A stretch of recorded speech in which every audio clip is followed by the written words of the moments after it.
This is our Mariela duplex house model here in San Tras, Verona. So, dalawa yung turnover niya. Ito yung standard unit and the other one is the premium. So, ang difference nila kapag premium, meron kang covered parking tsaka balcony sa taas. Ang price ng standard is 5.4 and if you opt for premium, around 500,000 yung additional cost niya.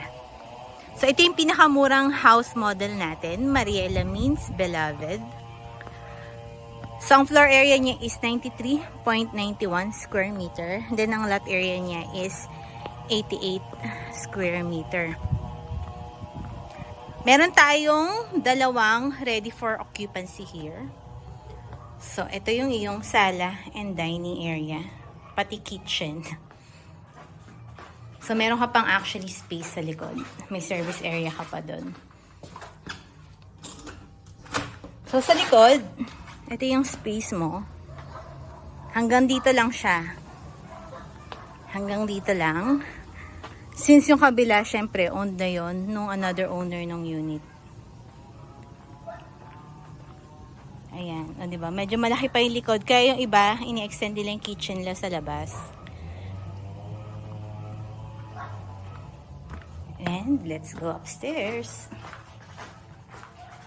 Karamihan sa mga kumukuha ng bahay dito or nagre-rent ay may mga estudyante sa AUP and Shanghai Shek. O, diba?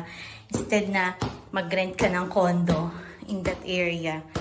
Tapos pag house and lot sa area na yun, medyo mahal. So, ito. Bilhin mo na lang. May ongoing promo here, which is 10%. Pwede ka na makalipat sa bahay. After paying the 10% DP, ipaprocess na siya sa loan. So, 3-bedroom siya. This is the master bedroom. So, meron kang access for a small balcony sa labas. Ito naman yung bigger balcony.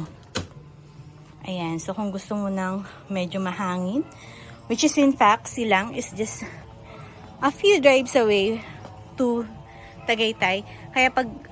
Kaya sobrang ganda ng ano dito. Ramdam mo yung lamig ng Tagaytay. And that's it.